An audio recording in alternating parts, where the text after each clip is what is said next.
पीछे वाला क्लास में हम लोग पढ़े थे आवेग के बारे में। आज हम लोग पढ़ेंगे अभिकेंद्र बल के बारे में कि अभिकेंद्र बल कहते हैं किसको। ध्यान से सुनेगा। अच्छा बताओ, ग्राउंड पर गोले गोले दौड़ा होगा। ग्राउंड चरखुट तो ना होता है, गोल होता है, मतलब वृत्त के जैसा होता है। तो जब उस पर दौड़ता होगा तो देखना वो अंदर की ओर हम लोग क्या होते हैं, झुका हुआ रहते हैं। यहाँ फिर ध्यान से समझेगा, ये वृत्त है। अब वृत्त के बीच बीचों में क्या होता है, केंद्र होता है। तो गोले गोले कोई दौड़ेगा, गोले गोले का होगा, दौड़ेगा तो कहाँ की ओर झुकल होगा, केंद्र की ओर झुकल होगा।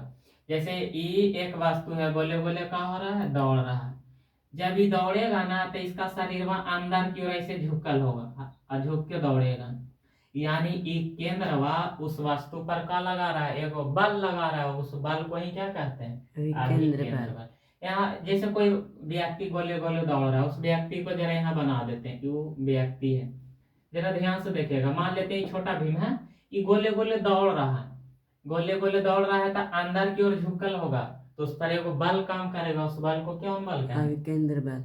जब गोले गोले दौड़ रहा है तो मान लेते हैं ये अभी यहाँ पर है, तो बताओ गोले गोले दौड़ेगा तो इसका शरीर अंदर की ओर झुकल होगा कि बाहर की ओर, अंदर की ओर झुकल होगा, अंदर की ओर झुकल होगा। गोले गोले दौड़ेगा तो केंद्र की ओर ना झुका रहेगा। अब जरा ध्यान से सुनेगा, अंदर की ओर झुकल रहेगा इसका शरीर, गोले गोले दौड़ेगा तो अंदर की ओर झुका रहेगा, तो उस पर एक बल काम करता है, उस बल को कौन बल कहते हैं, अभिकेंद्र बल। अच्छा बता, ये वृत्त के केंद्र है और यहाँ पर अभी ये है रूपकाल।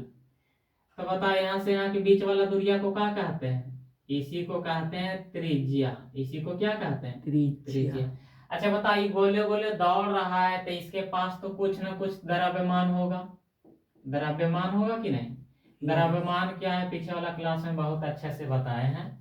उसके बाद ये दौड़ रहा है गोले गोले, तो बता एक स्पीड होगा ना, वही स्पीड को हम लोग क्या कहते हैं, वेग कहते हैं। उसको क्या कहते हैं, वेग कहते हैं। अब जरा ध्यान से सुनेगा, यही त्रिज्या को कौन चीज से सूचित करते हैं, तो छोटका आर से, और द्रव्यमान को कौन चीज से सूचित करते हैं, तो एम से, और वेग को कौन चीज से सूचित करते हैं, भी से। कौन दिक्कत नहीं। अब जरा ध्यान से सुनेगा, यहाँ से एक बात याद रखना, ये सवाल एग्जाम में पूछा जाता है। क्या पूछेगा, यहाँ चलो बताते हैं। वो पूछा कहा जाता है कि एक साइकिल सवार व्यक्ति है, साइकिल सवार है या मोटरसाइकिल है, वो जब मोड़ के पास घूमता है तो उसका शरीर कहाँ की ओर झुकल होगा, अंदर की ओर कि बाहर की ओर, अंदर की ओर झुकल होगा। अच्छा बताओ, अभी क्या सवाल पूछे, एक साइकिल सवार कोई क्या है, व्यक्ति है, और मोड़ के पास क्या हो रहा है, मोड़ रहा है। तो जब वो मोड़ेगा तो बताओ उसका साइकिल और उसका शरीर कहाँ की ओर झुकल होगा, अंदर की ओर कि बाहर की ओर। तो उसका शरीर कहाँ की ओर झुकल होगा, तो अंदर की ओर झुकल होगा। यानी उस पर कौन बल काम करा, तो अभी केंद्र बल। अगर बाहर की ओर झुकेगा तो वो मोड़ नहीं पाएगा और साइकिल सीधे गड्ढा में कूद जाएगा। यहाँ तक ये वाला सवाल याद रहेगा ना। अच्छा बताओ, ये गोले गोले दौड़ रहा है तो एक पर एगो बल काम कर रहा है, उस बल को का बल कहते हैं, अभिकेंद्र बल। अभिकेंद्र बल का सूत्र क्या होता है, अभिकेंद्र बल, बल मतलब फोर्स, बल मतलब क्या होता है, फोर्स। एक सूत्र का होता है F बराबर, याद रखना, एम भी स्क्वायर बटा का आर। तो एम मतलब क्या हो गया, अभिकेंद्र बल, F मतलब क्या हो गया, अभिकेंद्र बल, आर मतलब क्या हो गया, त्रिज्या, ए मतलब द्रव्यमान, अभी मतलब वेग। कोनो दिक्कत, तो अभिकेंद्र बल बराबर सूत्र का होगा F बराबर एम भी स्क्वायर बटा आर। देखो ना, ये इंसान कह रहा है, ये लड़का कह रहा है कि इसको साबित करके बताइए, ये आया करने से। अच्छी बता, हमने 10वां की परीक्षा थोड़ा ना देने जा रहे हैं कि पूछेगा 5 नंबर में। हमने की जौन भी एग्जाम देंगे कॉम्पिटेटिव के 1 डे का एग्जाम तक के नंबर में पूछेगा, 1 नंबर में। तो इसको तो हमको डायरेक्ट याद रखना है। समझ में आया, आना चाहिए। अच्छा बताओ, समझ में आया अभिकेंद्र बल। अब हम लोग पढ़ेंगे अभिकेंद्र बल। अब दूसरा एक बल है जिसका नाम है अपकेंद्र बल। अगला का नाम क्या है, अपकेंद्र बल। ध्यान से सुनेगा। अब केंद्र बल का है, अभी केंद्र बल के जस्ट उल्टा कौन बल है? अब केंद्र अब केंद्र बल। अच्छा बताओ ये कहाँ है वृत्त, अभी बीच बीचों में कहाँ है? केंद्र। अभी तुरंत बताएं कि अभी केंद्र बल कहाँ की ओर बल लगाता है? तो अंदर की ओर बल लगाता है। लेकिन अब केंद्र बल अंदर की ओर बल लगाएगा कि बाहर की ओर? तो अंदर की ये ओर। बकलोल इंसान ये बाहर की ओर बल लगाएगा। कहाँ की ओर? बाहर की ओर बल लगाएगा। दोनों पॉइंट याद हुआ? यस। कोई भी वृत्त पर दौड़ रहा है तो जब उस पर अंदर की ओर बल लगेगा तो वो कौन बल? अभिकेंद्र बल। और जब बाहर की ओर उस पर बल लगेगा तो उसको कौन बल कहेंगे? अब केंद्र बल। आप समझ में आया? यस। हाँ। अब जरा ध्यान से सुनेगा, आप केंद्र बल किसको कहेंगे? तो बस याद रखना कि जब बाहर की ओर बल लगेगा तो उसी को कौन बल कहेंगे? आप केंद्र बल। यहाँ से हम लोग के एग्जाम में एग्जाम्पल में बहुत पूछता है। क्या पूछता है? ध्यान से सुनेगा। पूछता है यही वॉशिंग मशीन। कौन machine? Washing machine. Washing machine कौन सिद्धांत पर काम करता है? तो वॉशिंग मशीन में कपड़वा रख के सरफ सोडा डाल के जब चालू करते हैं ना तो उसमें जो डिब्बा होता है गोले गोले घूमता है और कपड़वा चारों तरफ का होता है, टकराता है दीवालवा पर, तब बाहर की ओर बल लग रहा है। तो वॉशिंग मशीन किस सिद्धांत पर काम करता है? तो अपकेंद्री बल के सिद्धांत पर काम करता है। उसके बाद अगला याद रखना, मसाला पीसे वाला मशीन। मसाला पीसने वाला का, मसाला पीसने वाला मशीन। ये भी इसको जब चालू करते हैं तो ढक्कनवा के ऊपर हथवा रख ले रहते हैं। अगर इसको हटा देगा, क्योंकि जब वो चलता है तो मसाला चारों तरफ दीवारों पे टकराता है, इसको हटा देगा तो सब मसाला कहाँ? नीचे। दो एग्जाम्पल याद हुआ? बताओ वॉशिंग मशीन किस सिद्धांत पर काम करता है? तो अपकेंद्रीय बल के सिद्धांत पर। मसाला पीसने का मशीन किस सिद्धांत पर काम करता है? अपकेंद्रीय बल के सिद्धांत पर काम करता है। ये दोनों एग्जाम्पल याद हुआ? अब जरा ध्यान से सुनेगा। अगला याद रखना, दूध से मक्खन निकालना। दूध से मक्खन। दूध से मक्खन जिस मशीन के द्वारा निकाला जाता है वो मशीनवा भी कौन सिद्धांत पर काम करता है? तो अपकेंद्रीय बल के सिद्धांत पर काम करता है। कौन दिक्कत? अच्छा बताओ, अपकेंद्रीय बल अंदर की ओर बल लगाता है कि बाहर की ओर? तो बाहर की ओर। इसीलिए इसको और किस नाम से जानते हैं? तो इसी को छादम बल के भी नाम से जानते हैं। कौन बल? छादम बल के भी नाम से जानते हैं। या इसी का एक और नाम है जिसको कहते हैं जड़त्वीय बल। इसको और क्या कहते हैं? जड़त्वीय बल। तो बताओ, आप केंद्र बल के गो नाम? तीन गो। अब केंद्र बल इसी को कहेंगे छादम बल, इसी को कौन बल कहेंगे? बताओ, जब अंदर की ओर बल काम करेगा यानी अंदर की ओर वो झुकल होगा तो उस पर कौन बल? अंदर। अंदर मतलब अभिकेंद्र बल। और जब वो बाहर की ओर उस पर बल लगेगा यानी बाहर की ओर झुकल होगा तो उस पर कौन बल काम करेगा? तो अपकेंद्र बल या छादम बल या जड़त्वीय बल। आप जरा ध्यान से सुनेगा, यहाँ से एक पॉइंट जरा ध्यान से समझेगा, क्योंकि जो अभी अगला पॉइंट बताएंगे लूसेंट में है, लेकिन लूसेंट में थोड़ा विस्फोट में लिखल है। मतलब एनसीईआरटी में जिस तरह से लैंग्वेज होता है ना उस तरह से लिखल है। जरा समझने में उसको पढ़ेगा तब दिक्कत होगा, लेकिन यहाँ देख लो आसान से समझ में आ जाएगा। अच्छा बताओ, मौत के कुआं से आप देखा होगा। मौत के कुआं, मौत के कुआं, मौत के कुआं देखा है? मौत के कुआं में दोनों प्रकार के बल लगता है। मौत के कुआं में अभिकेंद्र बल भी लगता है और मौत के कुआं में अपकेंद्र बल भी लगता है। कोनो दिक्कत? तो बताओ, मौत के कुआं में कौन कौन बल लगता है? तो अपकेंद्र बल भी लगता है और अपकेंद्र बल भी लगता है और अभिकेंद्र बल भी लगता है। कोनो दिक्कत नहीं। मौत के कुआं में सबसे पहले दीवाल होता है। क्या होता है? दीवाल। कुआं के दीवाल, कुआं के दीवाल, दीवाल, दीवार होता है। और ये जो दीवार होता है लकड़ी के बनल होता है। और अगला क्या होता है कि यही दीवारों पर गोले गोले कौन चक्कर काटते रहता है? मोटरसाइकिल। मोटरसाइकिल या कार, मोटरसाइकिल होता है। मोटरसाइकिल। और मोटरसाइकिल होता है, वो कार होता है, गोले गोले का लगाता है, चक्कर लगाता है। तो जो कुआं होता है ना, ये कुआं के जो दीवार है, कुआं के दीवार भी केकरा पर ताकत लगाता है? मोटरसाइकिल पर। मोटरसाइकिल पर ताकत लगाता है अंदर की ओर, जैसे ऐसे घूमते रहता है ना, ऐसे ऐसे। तो बताओ अंदर की ओर ताकत लगाता है कौन? तो कुआं के। तो ये पहला सवाल याद रखना है कि मौत के कुआं में कुआं के जो दीवार होता है मोटरसाइकिल पर कहाँ की ओर बल लगाता है? तो अंदर की ओर। कहाँ की ओर लगाता है बल? अंदर की ओर। अंदर की ओर बल लगाता है। कोनो दिक्कत? तो नहीं। अंदर की ओर बल लगा रहा है तो कौन बल? अभी केंद्र बल। कोनो दिक्कत? नहीं। उसके बाद कहा है कि जो मोटरसाइकिल है ना, मोटरसाइकिल भी दीवालों पर ताकत लगाता है। मोटरसाइकिलवा दीवालों पर ताकत लगाता है बाहर की ओर। कहाँ की ओर ताकत लगाता है? बाहर की ओर ताकत लगाता है। तो बताओ अंदर की ओर ताकत लगाएगा तो उसको कौन बल? अभी केंद्र बल। और बाहर की ओर ताकत लगाएगा तो उसको कौन बल कहेंगे? अब केंद्र बल। तो बताओ मौत के कुआं में कौन बल काम करता है? तो अभी केंद्र बल भी और अब केंद्र बल भी। अच्छा बताओ जो मौत के कुआं होता है, कुआं में जो दीवार होता है, दीवार मोटरसाइकिल पर कौन बल लगाता है? कहाँ की ओर? अंदर की ओर बल लगाता है।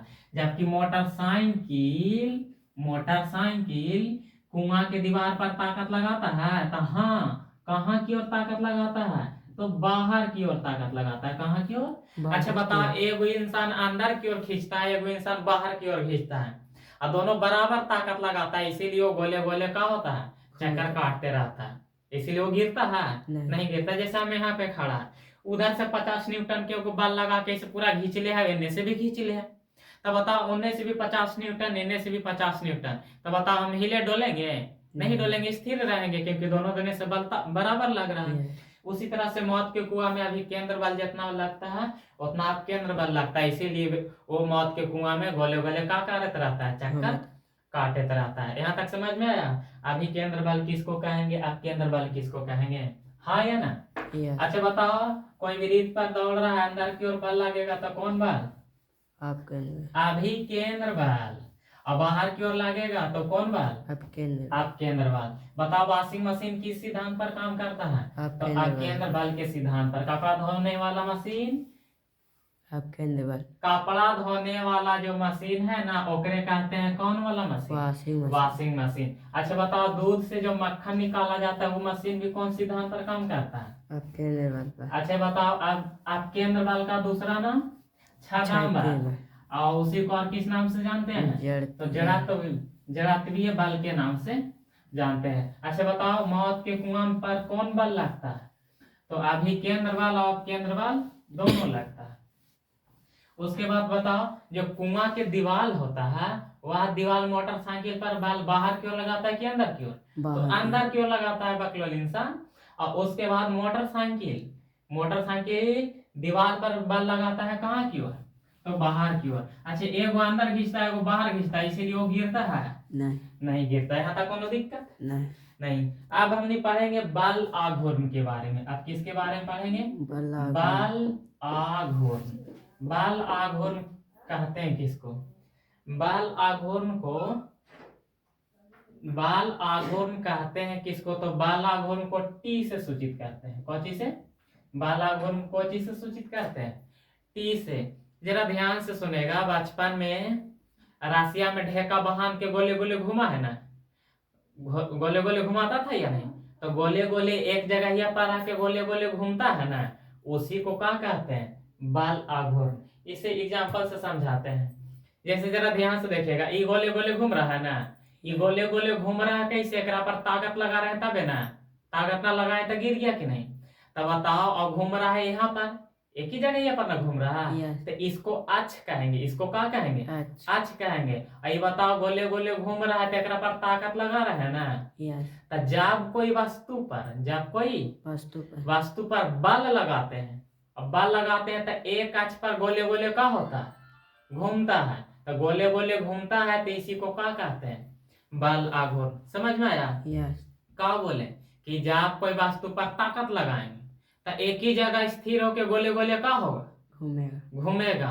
तो उसी को क्या कहेंगे? बल। अच्छा बताइए गोले गोले जब घूम रहा है गोले गोले, तब बताओ गोले गोले घूम रहा है तो ये भुजा कहलाएगा कि नहीं? ये गोले गोले घूमेगा तो एगो वृत्त बनेगा, Yes. तो विरीत बनेगा तो एकरे तो क्या कहेंगे, भुजा कहेंगे। अच्छा यहाँ तक समझ में आया। क्या बोले कि कोई वस्तु पर ताकत लगा देंगे और स्थिर होके गोले गोले का होता है, घूमेगा, तो उसी को क्या कहेंगे, बल आघूर्ण। इसका सबसे बढ़िया एग्जांपल लट्टू नचाया है। Yes. लट्टुआ में रस्सियां लपेट देते हैं, अब कस के ताकत लगा देते हैं, तो बताओ गोले गोले घूमते रहता है ना। Yes. उसी को कौन आघूर्ण कहेंगे, बल आघूर्ण। बल आघूर्ण। अच्छा बताओ, गेट के जो खिड़कियां होता है एक जगह सेट होता है, अब बार बार इसको ऊपरी नीचे करते हैं ना, Yes. वो कौन कहलाएगा, बल बल आघूर्ण। आघूर्ण। बल आघूर्ण समझ में आया। Yes. कोई एक जगह स्थिर होके अब गोले गोले वो का होगा, घूमेगा, ऐसी घूमेगा कि ओकरा पर बल लगेगा, बल लगेगा, तब वो गोले गोले का होगा, घूमेगा। बताओ कोई क्या है, वस्तु है, वस्तु पर का लगा, बल। अब बल लगेगा तो का होगा, घूमेगा, बल लगेगा तो का होगा, गोले गोले घूमेगा, तो उसी को कौन आघूर्ण कहेंगे, बल आघूर्ण। अब जरा ध्यान से सुनेगा, बल आघूर्ण का सूत्र क्या होगा, बल आघूर्ण। अब जरा ध्यान से सुनेगा, बल आघूर्ण का सूत्र क्या होता है। तो बताओ गोले गोले वस्तुआ के घुमाएंगे तो ताकत लगेगा ना, तो ताकत को ही क्या कहेंगे, बल कहेंगे। कोई दिक्कत। अच्छा बताओ, गोले गोले घूम रहा है तो ओकरा में भुजा है कि ना। जैसे अभी तुरंत इसको हम घुमा रहे थे ऐसे गोले गोले, तो बताइए भुजे का ना काम कर रहा है, तो गोले गोले घूमेगा तो ये क्या कहलाएगा, भुजा कहलाएगा। तो बताओ इसको कहेंगे घूर्णन की भुजा, इसको क्या कहेंगे, घूर्णन की भुजा, इसको क्या कहेंगे, घूर्णन की भुजा। अब बाल अब घूर्णन की भुजा को गुना कर देंगे तो यही क्या कहलाएगा, बल आघूर्ण। जैसे यहाँ देखेगा, ये एगो का है, केंद्र है, एकरा में राशि बांधल का है, राशि बांधल। अच्छा बताइए, राशिया के जब गोले गोले घुमाएंगे तो एगो ऐसे वृत्त बनेगा, बनेगा कि नहीं, बनेगा कि नहीं। अच्छा बताइए, जिस समय घूम रहा है एकरे का कहेंगे, अक्ष कहेंगे। और जब ये राशिया गोले गोले घूम रहा है तो एकरे का कहेंगे, भुजा। अभी तो ऐसे घूमेगा नहीं, एकरा पर का लगेगा, बल लगेगा, तबे तो घूमेगा। कोई दिक्कत। तो बाल और घूर्णन, बाल तथा घूर्णन के भुजा के गुणनफल को क्या कहते हैं, बाल आघूर्ण। अब यहाँ से सवाल पूछेगा, बाल आघूर्ण कौन राशि है, तो याद रखना ये कौन राशि है, सदिश राशि। कौन राशि, सदिश राशि। सदिश उसको कहते हैं जेकरा में दिशा होगा, तो दिशा होगा इंसान, उसके बाद परिमाण होगा, तो परिमाण भी होगा, जिसमें दिशा और परिमाण दोनों होगा उसको क्या कहेंगे, सदिश राशि। अब जरा ध्यान से सुनेगा, अब हम लोग निकालेंगे क्या, इसका एसआई मात्रक। इसका एसआई मात्रक सूत्र याद है, जिसको फार्मूला कहते हैं, सूत्र याद है तो आराम से एसआई मात्रक निकलेगा। अच्छा, बाल का एसआई मात्रक न्यूटन गुना, बताओ घूर्णन की भुजा, भुजा का मात्रक होता है, भुजा को नापेंगे मीटर में, तो ये क्या हो गया, मीटर। बताओ गुना करेंगे तो क्या होगा, न्यूटन मीटर। और न्यूटन मीटर किसका एसआई मात्रक हो गया, तो ये बाल आघूर्ण का एसआई मात्रक हो गया। एक जगह रह के चारों तरफ घूमेगा तो उसको क्या कहेंगे, बल आघूर्ण कहेंगे। अगर समझ आता है क्लास को, जब क्लास समझ में आता है तो इस चैनल को सब्सक्राइब कर दिया करो।